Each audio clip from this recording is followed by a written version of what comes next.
बिस्मिल्लाहिर्रहमानिर्रहीम अस्सलाम वालेकुम नादरीन, आप यूट्यूब और फेसबुक चैनल देख रहे हैं। मैं राना उज़ैर हूँ।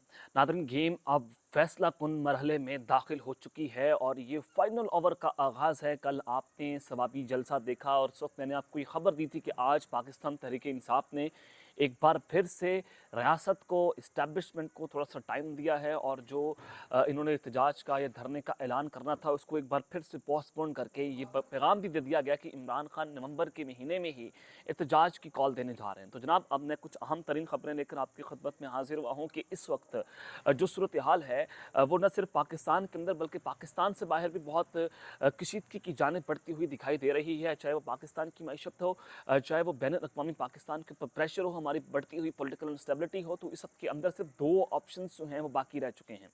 वो दो ऑप्शन कौन कौन से हैं कि इस वक्त नए इलेक्शंस या फिर मुस्ताफ़ी होना। आर्मी चीफ साहब जो हैं वो सबके अंदर क्या करने जा रहे हैं, बड़ी अहम तरीन तफसलात हैं जो आपके सामने आज के इस व्लॉग में रखूँगा। और फिर दूसरी जानब चीन और सऊदी अरब ने भी इस वक्त पाकिस्तान को, हमारी मिलिट्री इस्टेब्लिशमेंट को, हमारी हुकूमत को खुली धमकी दे डाली है कि जनाब इनफ इज़ इनफ, हम आपके मुल्क में आकर ना सरमायाकारी करेंगे, ना जनाब आपको हम कोई कर्ज देंगे। इस वक्त ये मामला बड़ा इंपॉर्टेंट होता चला जा रहा है। इस हवाले से भी कुछ इंपॉर्टेंट डिटेल्स हैं जो आपके सामने आज के इस व्लॉग में रखनी है। और फिर इमरान खान और इस्टेब्लिशमेंट के मुज़ाकरात जो हैं उन वो शुरू होने की खबरें हैं, उस हवाले से कुछ अहम तरीन तफसीलात। लेकिन अगर आपने इस चैनल को सब्सक्राइब नहीं किया, चैनल को सब्सक्राइब कर लें, बेल आइकन को दबा दें। आने वाली तमाम तर अपडेट्स आपकी खिदमत में बर वक्त पेश होती रहें। नाज़रीन, कल पाकिस्तान तहरीक-ए-इंसाफ ने सवाबी में जलसा किया और ये जलसा बहुत इंपॉर्टेंट था। मैं आपको बता रहा था कि जनाब जिस तरह से लाहौर मोटरवेज़ को बंद कर दिया गया है, जिस तरह से रेंजर्स को तैनात किया गया था, कल ये निज़ाम फ्रस्ट्रेट था कहीं पाकिस्तान तहरीक-ए-इंसाफ यहीं से जो है वो धरने की या लॉन्ग मार्च की कॉल ना दे दे और फिर सूरत हाल जो है वो सबके हाथ से निकल जाए। रावलपिंडी डिवीज़न में 3 दिनों के लिए जनाब इन्होंने जो है वो दफ़ा 144 को नाफिज कर दिया था, यानी कि कल निज़ाम जो है वो फ्रस्ट्रेट था।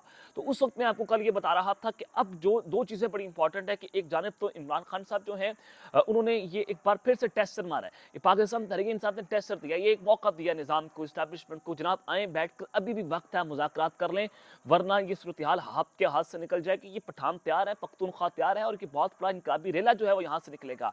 फिर आप इस समंदर को नहीं रोक सकते। तो यहाँ से जब एक मैसेज जाता है तो मैंने आपको ये भी बताया कि फिर इमरान खान साहब ने एक ट्वीट किया, उनके ट्विटर अकाउंट से एक ट्वीट होता है, उसमें उन्होंने ये बात लिखी कि ये फौज जो है वो एक पार्टी की नहीं है, ये फौज पूरे मुल्क की है, हम फौज के दुश्मन नहीं है। उन्होंने ये भी कहा कि एक मुल्क, एक जमात को, एक हुकूमत को तहफ़्फ़ुज़ देने के लिए 10 साला मनसूबा जो है उसके ऊपर अमल दरामद जारी है। ये उन्होंने जो है वो बड़ी अहम बात की, जो वही बात जो उन्होंने पहले फ़ौज के नंबर 1 के हवाले से बात की थी कि वो मुल्क को, जो हुकूमत है उसको तहफ़्फ़ुज़ देने की कोशिश कर रहे हैं, नजायज़ हुकूमत की उन्होंने बात की। अब मामला ये बना है कि जनाब इस्टेब्लिशमेंट ने फिर जो है वो खान को धमकी दी। धमकी ये थी कि इमरान खान साहब को इसी महीने के अंदर जो है वो सज़ा दे दी जाएगी। इन दहशतगर्दी की अदालत से इमरान खान को इसी महीने हम सज़ा दिलवा देंगे। तो ये मामला बड़ा इंपॉर्टेंट है और 9 मई के केसेस जो है उनको दोबारा खोलने की कोशिशें हो रही हैं, लेकिन इमरान खान साहब की ज़मानतें भी उसी स्पीड से 9 मई के केसेस के अंदर हो रही हैं। अब मामला आपको मैं सामने रख देता हूँ कि इमरान खान और इस्टेब्लिशमेंट के मुज़ाकरात जनाब किस तरह से शुरू हुए हैं। कल स्वाबी जलसे के बाद ये निज़ाम को, ये जनाब अगर आप ये देखें कि उनको ये मामला देखने को मिला है, उनको ये मौका मिला है कि अगर अब हम मुज़ाकरात नहीं करेंगे, अब ये जो है वो लावा फटने को तैयार है। अब अगर हम मुज़ाकरात नहीं करेंगे, अब ये जो समंदर है वो हम उसको रोक नहीं सकते, अब इस रेले को हम काबू नहीं पा सकते। कल आपने तकारीर देख ली, अली अमीन गंडापुर साहब ने खुली धमकियाँ दी, सलमान अकरम रज़ा साहब ने बात कर दी कि डू और डाई है, पाकिस्तान तहरीक-ए-इंसाफ मुकम्मल तौर पर तैयार है, अब की बार जो है वो हमारा खून बह जाएगा, अब की बार हम इमरान खान को जेल से बाहर रिहा करवा कर आएंगे। ये जो है वो पॉलिसी मैसेज था पाकिस्तान तहरीक-ए-इंसाफ का। तो अब इस्टेब्लिशमेंट ये कोशिशें कर रही है जुल्फी बुखारी के जरिए कि वो इंगेज करें, क्योंकि डोनाल्ड ट्रंप आ गए हैं और फिर पाकिस्तान तहरीक-ए-इंसाफ की 2-3 लोग ऐसे हैं जिनके साथ पाकिस्तान इस्टेब्लिशमेंट जो है मुसलसल राब्ते की कोशिशें कर रही है, मुसलसल वो राब्ते के अंदर हैं कि इस सूरत हाल को डिफ्यूज़ किया जाए ताकि मुज़ाकरात की राह जो है वो हमार हो सके। इमरान खान को ये कहा जा रहा है कि 2-3 साल की हुकूमत को तस्लीम कर लो। इमरान खान को ये कहा जा रहा है कि आप फौजी क़यादत के ऊपर जब आप बाहर निकलें तो आप तनकीद ना करें, आपके लिए हम स्पेस बनाएंगे, आपको बनिंगाला शिफ्ट कर देते हैं, आप मुल्क छोड़कर बेशक ना जाएं, हम आपके लिए सारा कुछ कर सकते हैं। लेकिन इमरान खान ये बात कर रहा है कि जब मैं जो है वो जेल से बाहर निकलूंगा अपनी मर्जी की सियासत करूंगा, मैं जेल में रहने के लिए तैयार हूं। तो इसका मतलब ये है कि इमरान खान जो है उसको जेल ने नहीं तोड़ा, खान ने जेल को तोड़ दिया। ये एक जो है वो एक बड़ा मिस एडवेंचर है इस्टेब्लिशमेंट के लिए। तो अब जनाब मैं आपको जो खबर देने जा रहा हूँ, वो खबर ये है कि आर्मी चीफ के पास अब सिर्फ 2 ऑप्शंस जो हैं वो बाकी रह चुके हैं। जिस तरह से चाइना और सऊदी अरब ने खुली धमकियाँ दी हैं और नए इलेक्शंस या इस्तीफ़ा। अब मामला क्या है? आपके सामने मैं रख देता हूँ। वज़ीर ख़ज़ाना जनाब मोहम्मद औरंगज़ेब, ये इस्टेब्लिशमेंट के एक खिलाड़ी के तौर पर इनको देखा जाता है और इनको किसने मोहम्मद औरंगज़ेब साहब को किसने वज़ीर ख़ज़ाना लगाया? ज़ाहिर है आईएमएफ के प्रेशर के ऊपर फिर इस्टेब्लिशमेंट ने अपने एक बंदे को जो है वो यहाँ पर वज़ीर ख़ज़ाना अपॉइंट कर दिया। जैसे मोहसिन नकवी साहब हैं। तो जनाब वज़ीर ख़ज़ाना साहब कहते हैं कि हमें तो कोई भी मुल्क जो है उसे कर्ज़ देने को लिए तैयार नहीं है। कोई भी मुल्क हमें कर्ज़ देने को तैयार नहीं है। सऊदी अरब हमें कर्ज़ दे रहा है, चाइना दे रहा है, यूएई दे रहा है और यहाँ तक है वो ये भी कहते हैं कि जो कर्ज़ की रीशेड्यूलिंग है, वो भी करने को तैयार नहीं है। न देखिए सऊदी अरब हमारा बहुत ब्रदर इस्लामी मुल्क है, बहुत करीबी दोस्त है। चाइना के पाकिस्तान के अंदर बहुत आम स्टेक हैं, हमारा करीबी तरीन मुल्क है, हमारा बहुत अच्छा दोस्त है, यूएई के साथ हमारे अच्छे ताल्लुकात थे, लेकिन ये तीनों ममालिक जो हमारे करीब तरीन ममालिक हैं, ये हमें कर्ज़ देने को तैयार नहीं है, ये हमारे कर्ज़ की रीशेड्यूलिंग करने को तैयार नहीं है और इससे आईएमएफ का जो पैकेज है, वो भी मुतासिर हो सकता है। तो ये किस तरह से आईएमएफ प्रोग्राम मुतासिर हो सकता है कि आईएमएफ कह रहा है कि अपने दोस्त ममालिक को कहें कि कर्ज़ को रीशेड्यूल कर दें। लेकिन वो जब सब कुछ करने को तैयार नहीं है तो डेफिनेटली आईएमएफ का पैकेज भी इससे मुतासिर हो सकता है। अब वज़ीर ख़ज़ाना साहब ये भी कहते हैं कि अब जो नया पैकेज है आईएमएफ का, उसके लिए हमें मिनी बजट की तैयारियां करनी पड़ेंगी।